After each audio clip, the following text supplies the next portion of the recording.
শরীফ উসমান হাদিকে গুলি করার ঘটনা নতুন নয়, সবাই জানে বিষয়টি।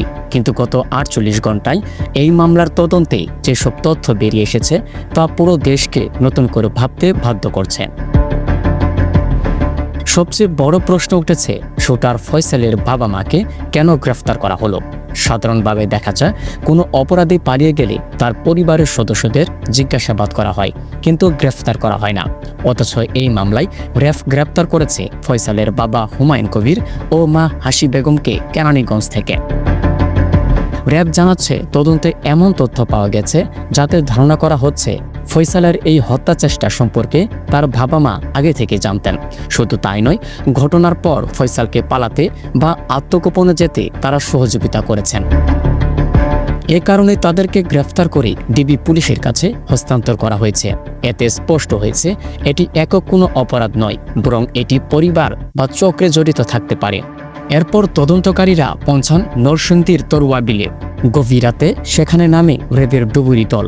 গোয়েন্দা তথ্য ছিল, হাদিকে গুলি করার পর ব্যবহৃত অস্ত্রটি এই বিলের পানিতে ফেলা হয়েছে। দীর্ঘ সময় অনুসন্ধান পর পানির নিচ থেকে উদ্ধার করা সেই বিদেশি পিস্তল, যেটিতে হাদির মাথায় গুলি করা হয়েছিল। শুধু একটি অস্ত্রই নয়, পলিথিনে মুড়ানো অবস্থায় পাওয়া গেছে 2টি বিদেশি আগ্নেয়াস্ত্র, একটি খেলনা পিস্তল এবং 41 রাউন্ড তাজা গুলি। তদন্তকারীরা জানান, একটি ম্যাগাজিনে সাধারণত 6টি গুলি থাকে, কিন্তু এখানে একটি গুলি কম পাওয়া গেছে। ধারণা করা হচ্ছে সেই গুলিটি হাদির মাথায় লাগানো হয়েছিল। এর আগে ফয়সালের বোনের বাসার আশপাশ থেকে 11 রাউন্ডের গুলি উদ্ধার করা হয়েছিল। এসব তথ্য বলছে তারা শুধু একটি হামলার জন্য আসেনি, তাদের কাছে যে পরিমাণ অস্ত্র ও গুলি ছিল তা দিয়ে বড় ধরনের সহিংসতা ঘটানোর পরিকল্পনা ছিল। তদন্তে আরও জানা যায়, হাদিকে গুলি করার পর ফয়সাল এবং তার সহযোগী আলমগীর সরাসরি চলে যায় আগারগাঁয়ে ফয়সালের বোন জেসমিন আক্তারের বাসায়। সিসিটিভির ফুটেজে দেখা যায় তারা খুব স্বাভাবিকভাবেই বাসায় ঢুকছে, যেন কিছুই ঘটেনি।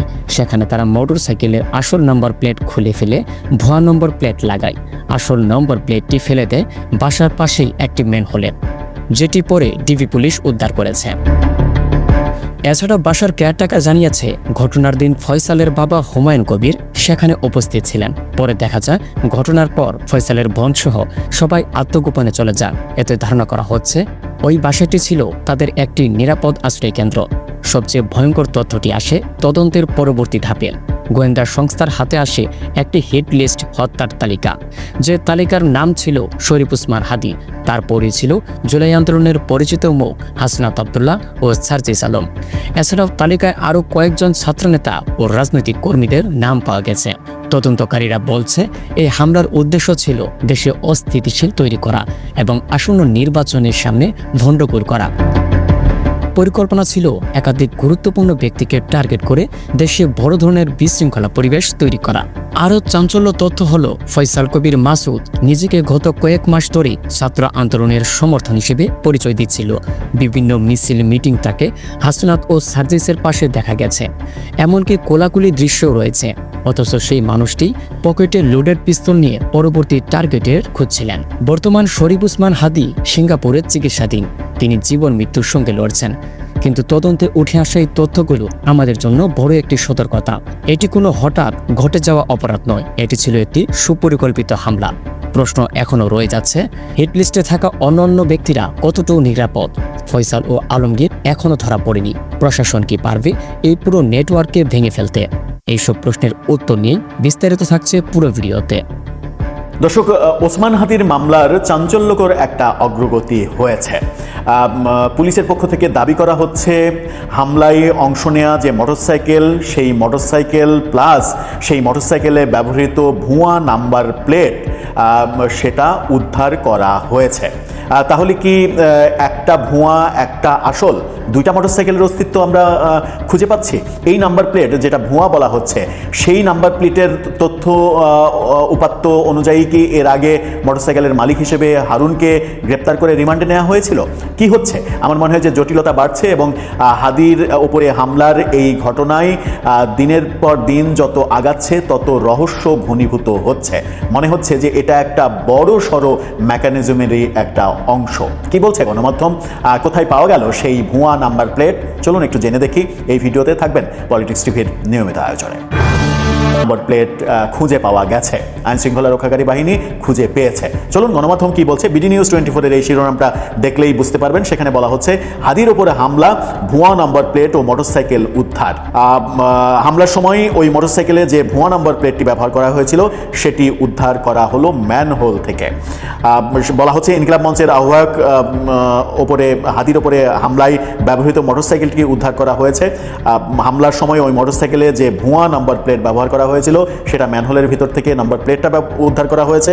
আজকে এক সংবাদ বিজ্ঞপ্তিতে ঢাকা মহানগর পুলিশ এটা জানিয়েছে। জুলাই অভ্যুত্থান এবং আওয়ামী লীগ নিষিদ্ধের আন্দোলনের মধ্য দিয়ে পরিচিত পাওয়া হাদি যে মোটরসাইকেলের ডান বাম পাশে যে কালার সেটা অনেকটা হলদেটে মনে হয়েছিল, কিন্তু এই মোটরসাইকেলের কালারটা একটু রেডিশ কালার মনে হতে পারে। সিসিটিভি ফুটেজের কালার পিকচার রেজুলেশনের কারণে অন্যরকম মনে হতেই পারে, কিন্তু প্রশ্ন হচ্ছে যে ভুয়া নাম্বারটি উদ্ধার করা মোটরসাইকেল, হেলমেট ও ভুয়া নাম্বার প্লেটটি ডিবির কাছে হস্তান্তর করা হয়েছে সেটা বলা হয়েছে। পুলিশ বলছে যে মোটরসাইকেলটির মালিকানা শনাক্তে নিবিড়ভাবে তদন্ত করা হয়। হামলার ঘটনায় ব্যবহৃত মোটরসাইকেলটির প্রথম মালিক ছিলেন আব্দুর রহমান নামে এক ব্যক্তি। পরে শহীদুল, রাসেল, মার্কেট প্লেস, ওবায়দুল ইসলাম, আনারুল, ওবায়দুলের হাত ঘুরে শুভ নামের একজন মোটরসাইকেলটি কেনেন। ওরে বাবা, কতগুলো হাত ঘুরেছে মোটরসাইকেল। মোট 8 ব্যক্তির হাত বদলের পর হামলার ঘটনায় জড়িত প্রধান সন্দেহভাজন ফয়সাল করিম মাসুদের সহযোগী মোহাম্মদ কবিরের জাতীয় পরিচয়পত্র বা এই যে অগ্রগতি, মামলার এই অগ্রগতি বলে যে আগে যে মোটরসাইকেলের মালিক হিসেবে হারুন নামের এক ব্যক্তিকে গ্রেপ্তার করা হলো, তাহলে তিনি এই মোটরসাইকেলের মালিক নন, সেরকমটাই মনে হচ্ছে। তার মানে হচ্ছে যে ভুল মানুষকে গ্রেপ্তার করা হয়েছিল। তদন্তে বেরিয়ে এসেছে অনেকগুলো নাম, মানে সেই নামগুলো যদি বলা হয় তাহলে হচ্ছে যে আব্দুর রহমান প্রথম মালিক, সেখান থেকে শহীদুল, রাসেল 3, মার্কেট প্লেস 4, ওবায়দুল 5, আনারুল 6, তারপরে আবার আরাক ওবায়দুল 7, হাত ঘুরে শুভ 8 নাম্বার হাতে গিয়ে এই মোটরসাইকেলটি একজন কেনেন। সেই হাত বদলের ঘটনায় প্রধান সন্দেহভাজন মানে 9 নাম্বার কবির হচ্ছে 9 নাম্বার।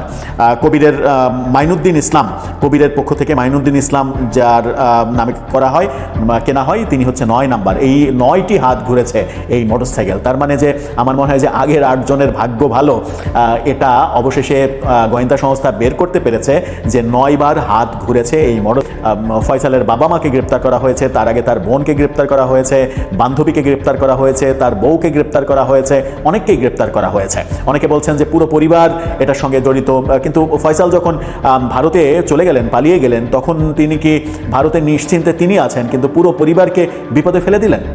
অনেক প্রশ্নই আসবে এবং অনেক প্রশ্নের সমাধান হওয়া উচিত। দর্শক, আপনার মতামত এ ব্যাপারে জানিয়ে লিখতে পারেন।